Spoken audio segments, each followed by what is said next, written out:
তো জয় ইস্ট বেঙ্গল বন্ধুরা, সবাইকে একটা ছোট্ট ভিডিওতে আবারও স্বাগত।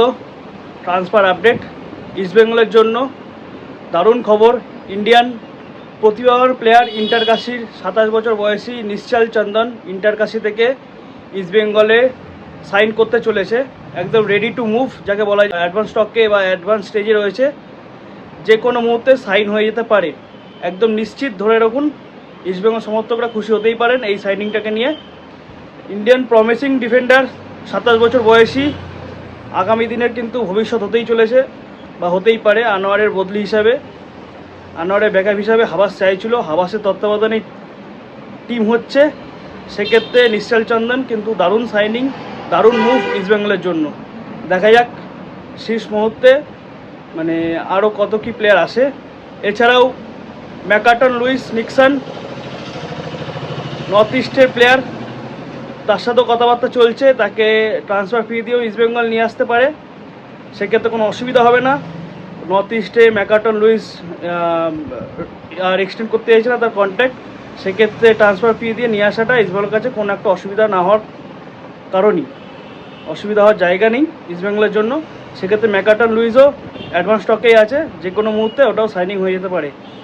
এছাড়াও নুঙ্গা ইস্টবেঙ্গলে এক্সটেন্ড করতে চাইছে না গেম টাইমের জন্য, নুঙ্গা হয়তো ব্যাঙ্গালোরও সই করবে। আগামী 2-3 দিনের মধ্যে পরিষ্কার চিত্র আমরা পেয়ে যাব। এছাড়াও আরেকটা প্রমিসিং প্লেয়ার, ইয়ং প্লেয়ার 22 বছর বয়সী টম্বা সিং, ইস্টবেঙ্গলে এসসি ইস্টবেঙ্গল যখন ছিল তখন 2021-22 মরশুমে টম্বা সিং 17 বছর বয়সে ছিল, তখন খেলেছিল। সেই টম্বা সিং হাওয়াসের আন্ডারে, হাওয়াসের তত্ত্বাবধানে খেলেছে। টম্বা সিংকেও ইস্টবেঙ্গল নক করছে, দেখা যাক টম্বা সিং কত দূর এগোয়। ওটাও একটা ভালো সাইনিং হবে ইস্টবেঙ্গলের ইয়ং ট্যালেন্টের জন্য। এই সব নিয়েই ছিল আজকের আপডেট। তো আশা করা যায় হাবাসও 2-1 দিনের মধ্যে সাইন করে দেবে, এখনও চুক্তিপত্র সাইন করেনি। যা টিম দেখে বোঝা যাচ্ছে হাবাসও কিন্তু হাবাসের শর্ট লিস্টেড প্লেয়ারই কিন্তু টিমে আসছে। সে তত্ত্বাবধানে টিম হচ্ছে, ক্লাব ম্যানেজমেন্ট থেকে কর্মকর্তারা সবাই হাবাসের মতনই টিম করছে। হাবাস যেরকম প্লেয়ার দিচ্ছে বা দুজনের ম্যানেজমেন্ট প্লাস হাবাসের কথা মতনই টিম হবে। তো আশা করা যায় ভালো টিমই হবে, হাবাসও সই করে দেবে যে কোনো মুহূর্তে।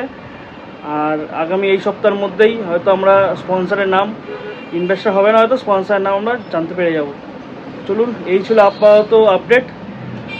কমেন্ট করে জানান ইস্টবেঙ্গলের নতুন প্লেয়ার নিশ্চল চন্দনের অন্তর্ভুক্তি আপনাদের কেমন লাগলো বা কতটা এফেক্টিভ হবে ইস্টবেঙ্গল ক্লাবের জন্য, তো কমেন্ট করে অবশ্যই জানাবেন। এছাড়াও কোন পজিশনে কোন প্লেয়ার এলে ভালো হয়, সন্দেশ জিজ্ঞান কিন্তু ফ্রি আছে, সেক্ষেত্রে ইস্টবেঙ্গল চাইলে নক করতে পারে। একটা ডিফেন্ডার খোঁজ করছিল, নিশ্চল চন্দন যেহেতু চলে এসছে, সন্দেশ জিজ্ঞান আর আসার চান্স নেই।